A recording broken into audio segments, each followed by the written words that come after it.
Shalom shalom, ndabasuje mu izina rya Yesu Kristo, amahoro y'Imana abane namwe, abakunzi bacu badufite Imana TV, ni ukuri Imana ibaha umugisha aho muherereye hose, Data wo mu ijuru abaha umugisha, ndabizi ntabwo mwayobye, mwahisemo neza kubana natwe kuri dufite Imana TV. Imana yo mu ijuru ibaha umugisha kandi ndabakunda cyane, ndabizi ko mudukurikirana, ni ukuri wowe wamaze gukanda subscribe cyangwa se abone, Imana iguha umugisha ndetse nawe utarayikora ubashe kuyikora kugira ngo ujye ubasha gukurikirana ijambo ry'Imana umunsi ku wundi.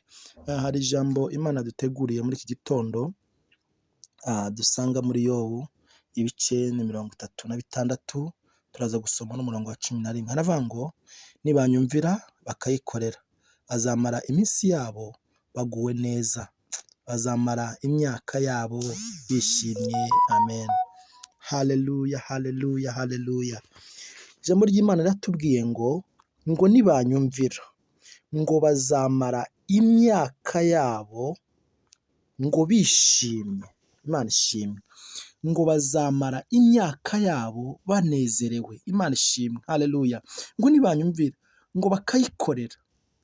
Imana iri kukubwira ngo yikorere, bana nayo uyishimire. Ngo bazamara iminsi yabo baguwe neza. Iminsi yawe yose yo kubaho wowe ntabwo uyizi, ariko Imana yo irayizi.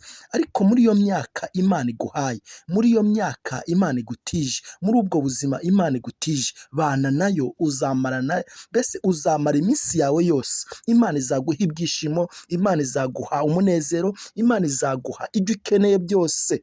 Haleluya. Ngo nibanyumvira ngo bakayikorera ngo bazamara iminsi yabo ngo baguwe neza.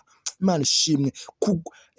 Ngo bazamara imyaka yabo ngo bagize ute, ngo bayishimiye. Imana ishimwe. Iyo ubana n'Imana hari ibyishimo Imana iguha, hari umunezero Imana iguha isi itaguha, ariko Imana yo ikawuguha, ikaguha ibyishimo, ikaguha kunezerwa. Imana ishimwe. Haleluya. Ijambo ry'Imana rivuga ngo nibanyumvira ngo bakayikorera ngo bazamara iminsi yabo ngo baguwe neza.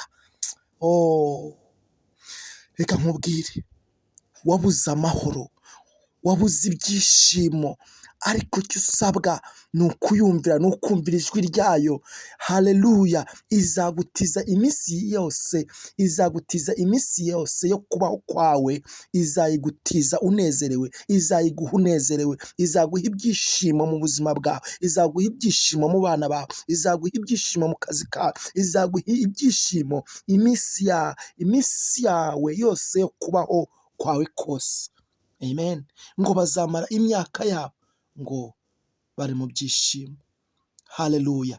Hari imyaka wowe ubwawe uravuga ngo se ubu nzageza muri iyi myaka. Reka nkubwire, ijambo ry'Imana riravuga ngo haleluya, ngo nzabarinda. Haleluya. Ngo nzabarinda, ngo imvi zabo zizarinda ziba uruyenzi, ngo nkibahetse. Reka nkubwire, Imana iraguhetse ku mugongo wayo. Imana reka nkubwire, abantu bakurekura, ariko tushimiye Imana ko Imana ijya ibasha guheka abayo. Reka nkubwire ngo izakurinda, ngo imvi ngo zizarinda ziba uruyenzi ikiguhetse muri ibi byishimo, ufite umunezero. Haleluya. Ugifite ibyishimo.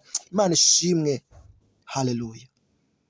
Nezererwa Imana, ongera ubane nayo, ongera ugarukire Imana, ongera ube mu bihe byo gusenga, ongera ube mu bihe byo kwinginga Imana, ongera ube mu bihe byo kubana nayo. Uzamara iminsi yawe yose uri mu byishimo uguwe neza. Mama, uzamara iminsi yawe yose papa uri mu byishimo uguwe neza. Umukobwa, uzamara iminsi yawe yose yo kubaho uguwe neza ufite ibyishimo. Imana ndagushimiye ko utubwiye ngo tuzamara iminsi yacu yose ngo tuguwe neza, ngo nitukumvira ngo tukagukorera ngo tuzamara iminsi yacu tuguwe neza twishimye. Haleluya. Urakoze ko ugiye kuduha iminsi yacu yo kubaho turi mu byishimo, tunezerewe, tuguwe neza. Kandi uyu mumama urabikora, umupapa urabikoze, umuhaye ibyishimo, umuhaye umunezero. Amen.